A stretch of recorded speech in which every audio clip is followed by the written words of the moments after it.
Hello and welcome to The Explainer. Today we're going to do something a little different. We are going to take some of your most basic assumptions and, well, turn them on their head. We're going to dig into some source material that completely redefines everything, from the meaning of simplicity all the way to the very nature of your soul. So, let's dive right in. So let's just start with this one big question, all right? Just to frame our whole conversation. What if the words we throw around every single day, words like simplicity, soul, even knowledge, what if they have this incredibly rich, profound meaning that we've just completely overlooked? And what if, just by taking a second look at them, we could shift our entire perspective on life itself? Okay, so here's our roadmap for today. We're going to tackle 4 key ideas from our source. First, we'll redefine simplicity. Then, we'll look at how our mindset is basically the lens for everything. After that, we're diving deep into the 2 sides of the soul. And finally, we'll challenge the very idea of what it means to know something. All right, first up, simplicity. Now, when you hear that word, what comes to mind? For a lot of us, it's images of, hardship, poverty, not having enough. But what if that's a total misunderstanding? The source material here really challenges us to see that simplicity has nothing to do with what you lack and everything to do with your state of being. And this slide really nails the core misunderstanding.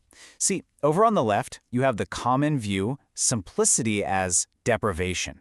But look at the right. The source's actual definition is so different. Simplicity isn't about having less. It's about appreciating what you do have, but on a much deeper level. It's a mindset of total gratitude and balance, not one of, punishing yourself. This quote from the source just cuts right to the heart of it. The whole principle is that your inner state, your happiness, should never, ever depend on what's going on outside. Whether you have something as basic as dry bread or a feast like plow, the goal is exactly the same: joyful acceptance. See, true simplicity is about enjoying what is, right now, instead of always chasing what isn't. So here's the real takeaway. Simplicity is ultimately an inside job. It's an internal state, and this goes way beyond just our possessions. It even applies to how we talk to each other. It means being straightforward, saying what you mean, without all the hidden agendas and complex, twisted phrasing. It's really just about clarity of thought and total honesty in how you express yourself. Now, building right on that idea of an internal state, let's get into our second concept. This idea that our mindset is literally the lens through which we see everything. And it's not just passively interpreting reality. In a lot of ways, it's actually creating it. So the source starts us off with the Arabic word nazar. And on the surface, it's super simple. It just means sight, the physical ability of your eyes to see the world. Easy enough, right? But trust me, this is just the jumping off point. Because that simple definition immediately leads us to a much more interesting idea: the evil eye. We tend to think of it as some kind of, mystical curse or some external magical force that can zap you. But the source material asks us to look again, and to think about it not as magic, but as psychology. And this right here breaks it down perfectly. The so-called evil eye isn't some hocus pocus. It's a 3-step process. Okay, step 1. Someone projects negativity your way. But look closely at step 2, because this is the absolute key. You choose to receive it. You let it in. It's only after you've made that choice to internalize it that it can actually affect your own mindset. The power was never with them. It was in your choice to accept it. So if you remember one thing, let it be this: the power does not lie with the person sending out all that negativity. No way. It lies with you, the receiver. By consciously deciding to maintain your own positivity, by just refusing to accept their bad vibes, you literally create a shield. You stay in control. Your inner world determines the effect of the outer world. Okay, now for our third concept. And I've got to warn you, this one goes really deep. It challenges a super common spiritual belief about the fundamental nature of the soul itself. So on the left, you have what many of us believe, that the soul is genderless, just a neutral kind of spirit. But the source argues for something completely different there on the right. It says the soul isn't genderless, it's more like genderful.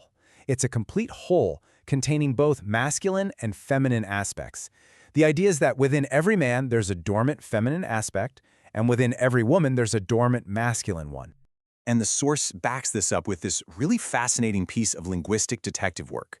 The Hebrew word sela, which we all know from the story of Adam and Eve as rib, well, it more accurately means side or aspect. Now think about that for a second. That changes everything. It suggests Eve wasn't just made from Adam's body part, but was actually his other side made manifest. It completely reframes the creation story not as one of hierarchy, but of two complementary halves of a single whole being. All right, let's move on to our final and maybe our most challenging section. This is a really powerful critique of how we approach knowledge today, and it asks a pretty provocative question. What if our endless hunt for specialization is actually, paradoxically, making us more ignorant? This chart just lays it out so clearly. Our whole education system is basically a funnel. In high school, you get a nice, broad view of things. Then you get to university, and it narrows. By the time someone gets a PhD, they're an expert on one tiny little subtopic. The source argues this creates a bizarre paradox. The more you know about one little thing, the more ignorant you become of the vast, interconnected whole. And the source really doesn't pull any punches, especially with a cynical quote like this one. It forces you to stop and question the very definition of research. I mean, is it always about pure, original discovery? Or is it sometimes just a fancy academic way of rehashing and repackaging old ideas? It kind of makes you wonder what the real goal of all this specialized learning even is. And this all connects back to another profound linguistic insight from the source. The Arabic word for human, insan, actually comes from a root word that means to forget. And the implication there is just huge. It suggests that our fundamental problem as people isn't a lack of information out there. It's that we have forgotten the knowledge that's already in here. We're busy searching for answers in every book and every database, except for the one that's written within ourselves. And this all leads us to one final, powerful redefinition. Now, forget the religious context for just a second and look at the root meaning of the word Muslim. It means one who submits or one who accepts.